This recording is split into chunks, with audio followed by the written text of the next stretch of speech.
These two units are known as the convection ovens. As you can see, the unit on the left here is labeled convection oven at the top. The one on the right is labeled warmer. Although they are both ovens, we only use the one on the left to cook in. The one on the right is primarily used as a warmer or to hold foods at above 135 degrees Fahrenheit. The oven on the right runs at 180 degrees. The oven on the left will run anywhere from 300 to 400, upwards of 500, depending upon what your recipe calls for.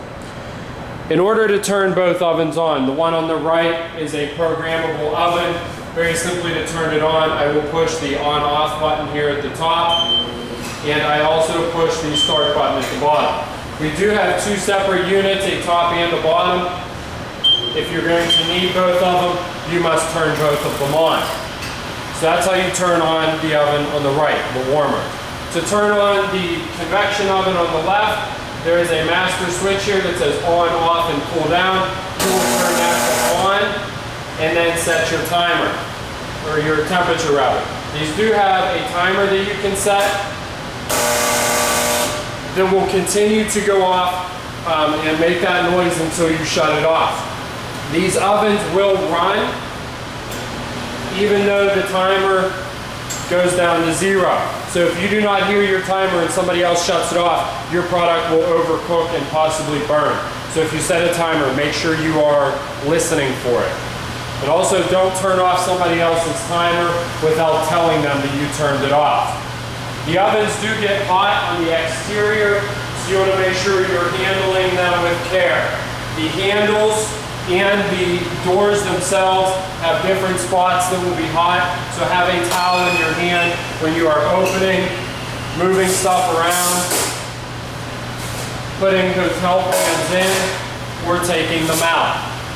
Always have a towel in your hand. Always make sure that it is dry. Do not use a wet towel.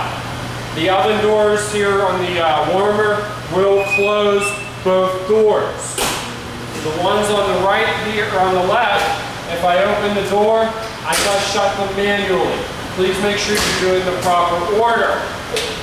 The door on the left gets shut first, then the door on the right. Once I open these doors, the unit will stop heating. So you want to make sure that you have these open as little as possible. Move your product in and out as quickly as possible. If somebody else is already using the oven, do not come over and adjust their time or their temperatures. Leave the settings that they had on until it is completed. Again, there are two units, so if somebody's using the top oven, please move to the bottom oven. Cleaning the units on the outside, we're just going to use a mild detergent in our red cleaning buckets and a side towel to wipe it down.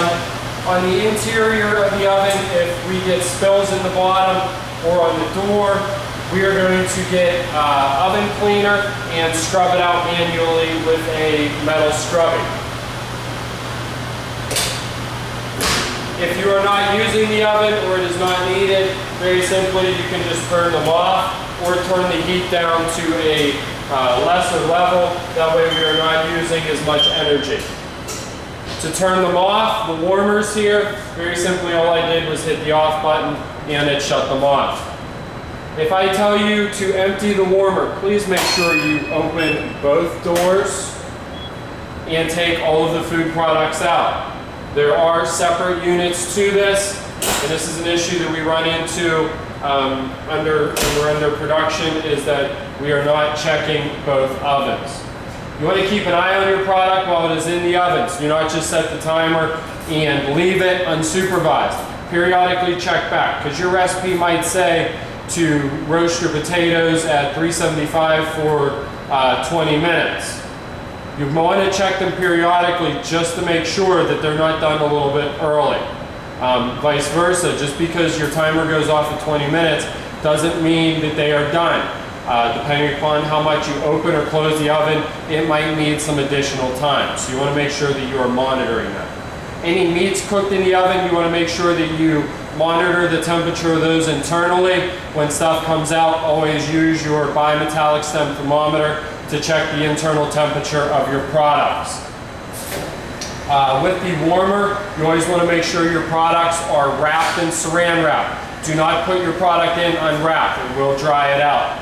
Certain foods like fried items or things that we want crispy, I will inform you to poke holes in the saran wrap to allow the steam to escape. When you are using the ovens as well, these racks do pull out and kind of lock in place. However, you can see they're kind of leaning down. If I walk away from this, my product could possibly slide out onto the floor. So do not leave it unsupervised.